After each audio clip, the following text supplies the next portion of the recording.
Hi everyone, it's Erin. It's Monday, September 21st, 2020, 11:40 p.m. I have a letter here from Julia Poff. I can't talk to her, so if you have any feedback, you need to reach out to her yourself. And I think this letter I'll read the first time is her book. And I think she's going to write a book, and this is it. It's not dated, it's just called Injustice.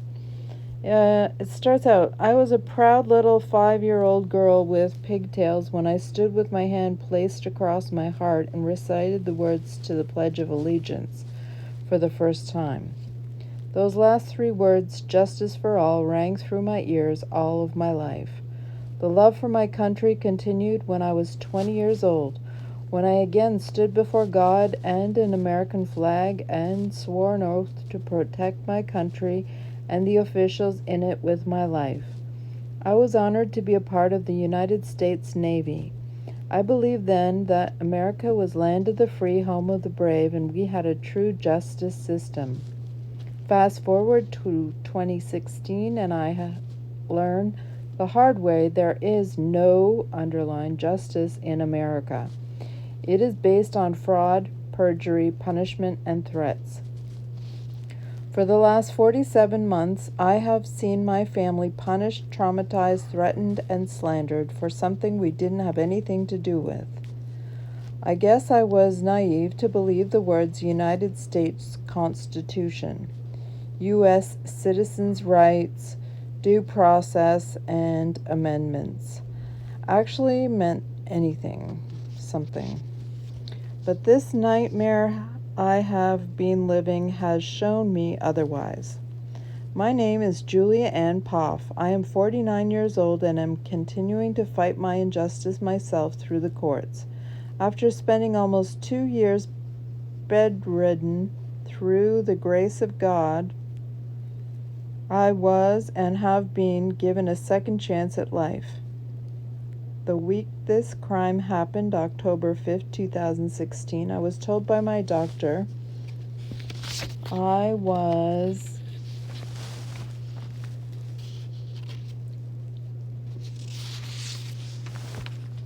in full remission. So, why would anyone who has already lost 2 years of their life be stupid enough to commit a crime like this? After my landlord, Juan Carlos Guzman, took our money and locked us out of our home for 41 days, I did what a normal person would do and took him to court. In 2016, we received a $304,000 default judgment against him. He used our trash to set me up. 13 months later, I was indicted based on a fraudulent video and perjury. I was arrested that night at home with my family, and then suddenly overnight I became a danger to society. I told them when I was arrested that I have lupus, and within 3 weeks I was no longer in remission and my blood work done confirmed diagnosis. But my agony didn't stop there. I was forced to wait 315 days to receive my medication for it. During that time, I developed a complication called Raynaud's syndrome, in which continued conditions of incarceration could cause me to lose some of my fingers. We have adamantly claimed our innocence since day one. The more I fought for my rights and stood on those words, not guilty, the more I was punished and threatened. First by not being able to receive mail from my family, and then by threatening my children with false perjury charges and the continual stacking of 924C charges against me. Finally, they denied me visitation rights with my family. I never got my day in court and was denied a trial. My attorneys told me the government is going to make you sit here until you plead to something. They know we had nothing to do with this because when the government law officials were returning things they had been seized from our house, they would say, "We know y'all had nothing to do with this, but we have to get a conviction or we lose our job," quote.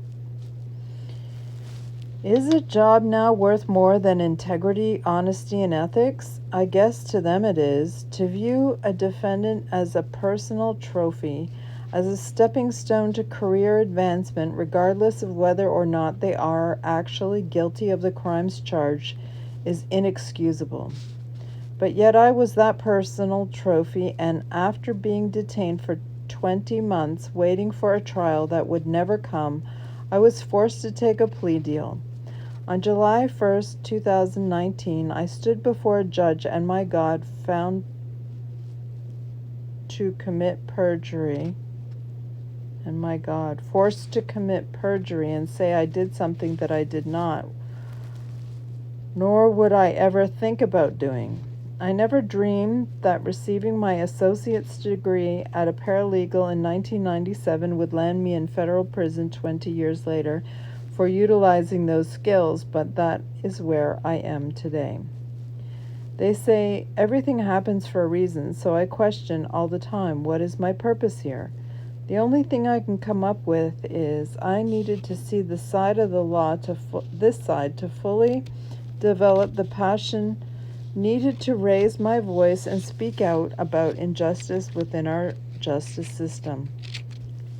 Statistics show there are around 20% of innocent people in prison, and with 160,000 federal prisoners, that is roughly 32,000 men and women who, like me, have had their lives turned upside down. Why? Because the prosecutors have a 98.9% conviction rate using fraud, perjury, threats, and punishment. I will never forget November 18th, 2019, when the judge called me a living monster. Yes, you would believe that if you chose to believe the lies and are racist the way she was. I had pled guilty to 1 count of transportation of explosives, and due to fraud presented to the court, I was sentenced under attempted murder. Mr. Guzman never intended to hurt anyone with these packages or devices, so they were made with safety matches and totally inoperable. They failed to meet the definition of an IED, improvised explosive device, the term destructive device, and no way a crime of violence. They were designed with one purpose in mind, to get revenge on me and stop the lawsuits I filed against him. The government stated at sentencing, I have hurt thousands of people. But yet the only 2 letters they provided were from Mr. Guzman and his partner, Mike Kinsey. These letters raise questions of their own and will be included in my book called Injustice. One question to ponder is, how did he have pictures before the FBI visited him? It was a sad day when a disabled mother of 5 was sentenced in front of God and her family to 10 years statutory maximum for sending a fake explosive device to the former president of the United States, Barack Obama. Talk about a shock of conscience.